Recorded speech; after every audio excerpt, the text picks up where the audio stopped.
What if the most important decision of your life is already being made for you by an algorithm? Because here's the truth.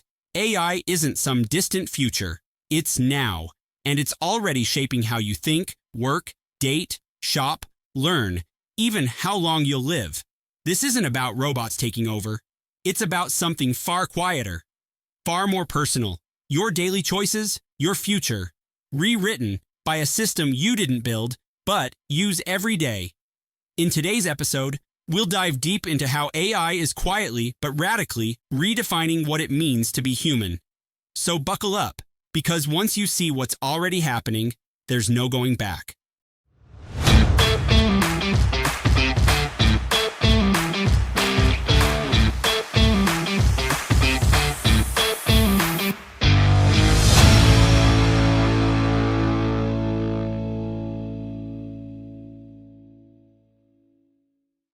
What if the biggest transformation in human history isn't some event way off on the horizon, something our kids might deal with, but it's actually already here right now, interacting with you, well, probably every single day? And what if your job, the way you connect with people, maybe even the very thoughts you have are being subtly reshaped by something invisible, but incredibly smart that's constantly learning about you? Yeah, forget the Hollywood stuff, the rogue robots and all that. This isn't about some far-off automated future. This deep dive, it's about the very real, very personal AI revolution that isn't just knocking. It's already inside. Our goal today is, to get past the headlines and really understand how this AI isn't just changing industries, but fundamentally changing you, our listener, in ways you can feel right now. Exactly. We're not talking about something distant. We're looking at how AI is sort of weaving itself into our daily routines. We'll explore its influence on, small stuff you barely think about, right up to the big things.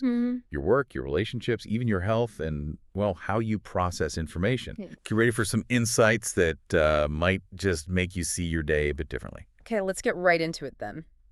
Think about this morning. You probably grabbed your phone pretty quickly, right? Check the weather, maybe put on some music, scroll through a news feed or something. Seems like a pretty standard start for most of us. Absolutely. But what's really amazing is the tech behind those simple things. That weather app. It's not just showing numbers. It's using AI to crunch huge amounts of real-time data, satellite, ground sensors, everything to give you that super precise forecast. Right, the accuracy we just expect now, that's AI. That's AI. And that playlist, the one that just gets your mood, not random? Nope, not at all. That's machine learning algorithms figuring you out. They're tracking what you listen to, what you skip, what you replay. It's like an AI learning your musical taste on a really deep level. Okay, and the ads. The ones that sometimes feel a bit too relevant. Definitely AI-driven targeting. They analyze your online behavior, what you buy, search for, building this detailed picture of you to show ads they think you'll click on. Sophisticated stuff. It's almost invisible, though, isn't it? This AI is so embedded now, we barely notice. It's like you said before, like electricity. Just there, powering things in the background. That's a great comparison. But here's where it gets maybe a bit more interesting. AI isn't just powering tools anymore. It's starting to shape our choices. How so? Think about the last time you watched something on a streaming service. Did you scroll forever? Or did you just, click on what it recommended? Guilty. Usually the recommendation. Exactly. And those recommendations, they really influence what we end up watching. It's not a small fact. And online shopping, too. Sometimes a product pops up that you weren't even looking for, but it's exactly what you might want. Precisely. These little things, they seem minor one by one, but they add up all day long. Every suggested video, every article recommendation, even the predictive text on your phone. These are tiny decisions nudged by AI systems that understand you really, really well. So we're moving past AI that just reacts, like play this song, to AI that's more predictive, anticipating what we want. Yeah, predictive, anticipatory, even guiding in a way. We mentioned things like early disease detection, smarter farming. Right. But think about real-time translation too. Suddenly, language isn't the barrier it used to be. That's AI. Wow. Or AI generating content, writing articles, making music, creating images. It's not science fiction anymore. It's happening now. Which leads us to the really big question, doesn't it? If AI is already shaping our music choices, what we buy, the news we see, what happens when it digs deeper into our work, our relationships, our very sense of who we are? That's exactly where we need to go. Let's start with work, because that's where a lot of the anxiety seems to be focused. Absolutely. The first thing people think is a robot going to take my job? Will my skills become obsolete? It's a valid fear. It is, but the picture is probably more nuanced. The evidence suggests AI isn't really about replacing entire jobs all at once. It's more focused on specific tasks within jobs. You had that pizza slice analogy, which I thought was really helpful. Can you explain that? Sure. So imagine your job is a whole pizza, right? Made up of different slices. Some slices are like repetitive data entry. Others are complex analysis, maybe creative thinking or dealing with people. Okay. AI is mostly going after certain slices, usually the routine, predictable ones. The tasks that don't need a ton of, say, human empathy or ethical judgment or that spark of intuition. That makes sense. So like in accounting, AI can crunch the numbers, spot weird patterns, automate reports. Exactly, but can it build trust with a nervous client? Or explain a really complex strategy in a way that makes sense and reassures them? Probably not. That's still the human slice. Right. And that applies everywhere. Law. AI helps with research, document review, huge efficiency boost. But it can't argue a case persuasively in court. Medicine. AI helps diagnose, plan treatments. But the compassionate care, building that patient connection, still human. Even creative fields design, marketing AI can automate some production, sure. But the original vision, understanding human emotion for a campaign, that's us. So it's augmenting, not replacing, by taking over the routine bit. Mostly, yeah. It's about shifting the kind of work we do within our jobs. Okay, so less about wholesale job loss, more about a shift in tasks. And you also mentioned AI is actually creating new roles. Definitely. Think back to the internet. People worried about job losses then too, right? Yeah, absolutely. And while some jobs did change or disappear, look at all the new ones. Web developers, social media managers, cybersecurity folks. Jobs nobody imagined before. And you see something similar happening with AI, maybe even bigger.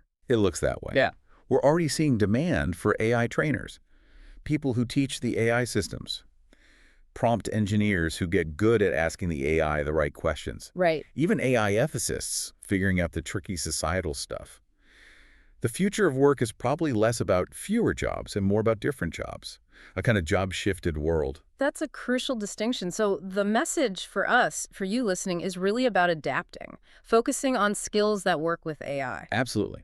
The question really becomes, are you learning and evolving fast enough to kind of shape your role around these changes, or are you risking getting left behind? Okay, let's shift gears now. Let's talk about something incredibly personal. Love and relationships. Seems unlikely, maybe, but AI is making waves here too. It really is, and often in ways we don't consciously clock. Yeah. The early dating apps were pretty basic, matching interests, location, that sort of thing. Right, questionnaires mainly. But it's gone way beyond that now, hasn't it? You mentioned AI understanding emotions. Yeah, it's getting much more sophisticated. AI systems now can analyze vocal tone and voice messages, subtle expressions in photos, the sentiment in your texts, even your daily activity patterns. Wow. The goal is to go past just checking boxes for compatibility and try to predict actual emotional connection potential. Some platforms are even using emotional intelligence models, learning from past relationship data, including breakups, to get better at matching. That's a huge leap. But AI's influence isn't just about matching humans with humans, is it? You brought up relationships with AI itself. That's right. This is a really fascinating and maybe slightly unsettling area. We're seeing virtual companions, AI chatbots, designed to offer emotional support, conversation, personalized attention. They learn your preferences, what makes you feel heard. For some people, they offer a kind of consistency and non-judgmental interaction that can be, well, appealing. Filling a void, maybe. Potentially. And it goes further. There are AIs modeled on deceased loved ones, AI partners learning to have virtual arguments and then apologize. It's pushing boundaries. That raises some really deep questions, doesn't it? If an AI gives you support and understanding, does it matter that it's not, biological? Exactly. It makes us ask, what is love? What is companionship? Is it purely biological? Or is it about feeling seen, understood, attended to? And if AI gets really good at providing that feeling of being understood, maybe even more reliably than some humans, how does that change what we expect from our human relationships? What are we really looking for? That's, a lot to think about. Okay, let's move to something more tangible. Our bodies, health, longevity. This feels like an area where AI could have massive positive impact. Absolutely. Huge potential here, not just for better quality of life, but maybe even extending our healthy lifespan quite significantly. Think about traditional medicine. It's mostly reactive, right? You get sick, then you see a doctor. Right. AI enables a shift towards being predictive, even preventative. Through things like continuous monitoring, those Yeah. wearables and sensors. Exactly. Imagine devices constantly tracking your heart rate, sleep, activity, maybe even subtle biochemical changes. AI algorithms analyze all that data in real time, looking for tiny patterns, anomalies, things that could signal the very, very early start of a disease long before you'd feel any symptoms. Catching things super early when they're most treatable. Potentially transformative, yes. For heart disease, some cancers, it could make a huge difference in outcomes. And diagnostics, too. You mentioned AI getting better at reading scans and things. Yeah, in some areas, AI is already matching or even beating human experts at analyzing medical images, x-rays, MRIs, spotting tiny tumors, signs of eye disease, things the human eye might miss. Plus, analyzing genomic data for personalized treatments and risk prediction. It's powerful. And it's speeding up finding new drugs, too, right? Absolutely. Drug discovery is usually incredibly slow and expensive, with lots of failures. AI can simulate how molecules might work in the body, predict effectiveness, side effects, even help design completely new drug candidates. It cuts down the time and cost dramatically. Okay, but the really futuristic idea is AI actually impacting aging itself. Yeah, this is where it gets really cutting edge. Using AI to understand the fundamental biology of why we age, analyzing massive data sets to find biomarkers, indicators of our biological age, which isn't always the same as our birthday age. Right. And then the goal is to use AI to find interventions, lifestyle changes, new drugs, maybe even gene therapies that could target those aging processes directly at the cellular level. Some researchers are genuinely optimistic. AI could help us significantly extend our healthy lifespan in the coming decades. Wow.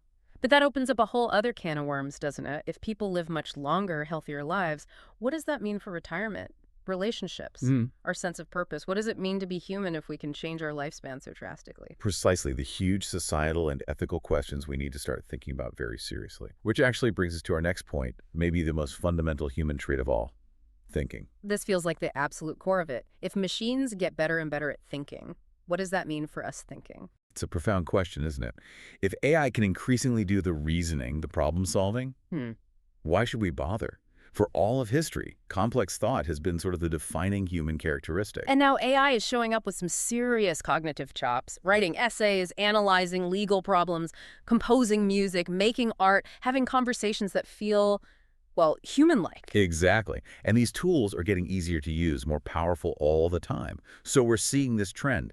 People outsourcing thinking tasks, students using AI for homework help, professionals using it for analysis, coding, even decision support. It's convenient, no doubt. But you drew that parallel with muscles, use it or lose it. Is there a risk our thinking skills can atrophy? That's the worry. If we constantly hand off critical thinking, creative problem solving, deep reasoning to AI, do those cognitive muscles weaken? Do we become less capable of independent thought? Do we lose depth, nuance? Does our curiosity fade when answers are just an AI query away? You made a key distinction earlier between AI mimicking insight and humans experiencing it. Can you expand on that? Sure, AI can process data and spit out something that looks like an insight. But it doesn't have the human experience behind it, the wonder, the doubt, the struggle, the aha moment.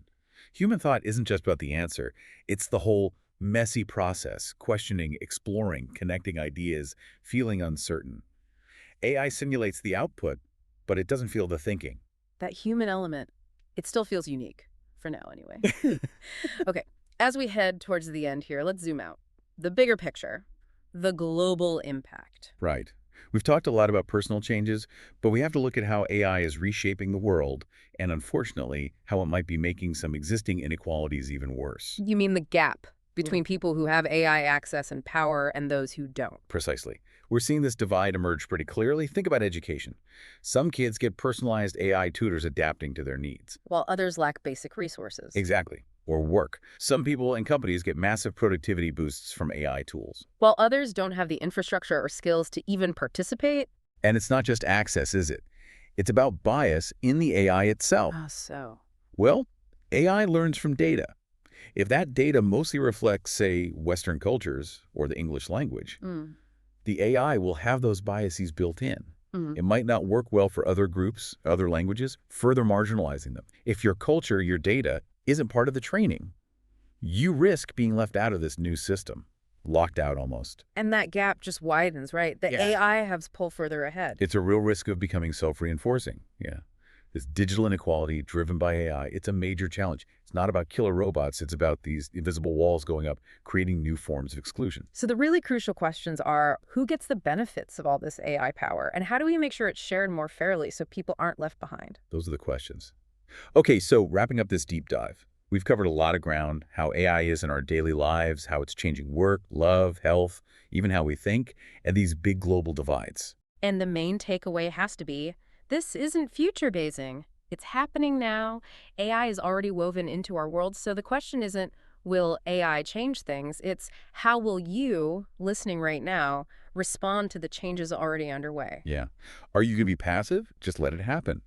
Or will you try to understand it, engage with it? Will AI be a crutch that weakens your own abilities or a tool you use for growth? Because, like it or not, these systems are learning, the code is evolving, the future is being written as we speak. But, and this is important, Yeah. while AI is incredibly intelligent, we still have intention.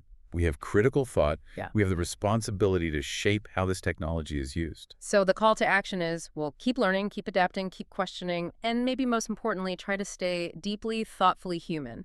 In a world increasingly run by AI, maybe being consciously human is our greatest strength. Well said. Thank you for joining us for this pretty intense exploration of AI's impact. And thank you sincerely for listening today. We hope this deep dive gave you some things to think about regarding how AI is quietly reshaping your world. Please do join us for future deep dives from Grow Leap Academy as we continue exploring the forces shaping our future. Thank you for listening. If this episode resonated with you, the best way to support the podcast is to hit like, subscribe to the channel, and share it with someone who needs to hear it. Every bit of support helps us keep creating content that actually matters. See you in the next one.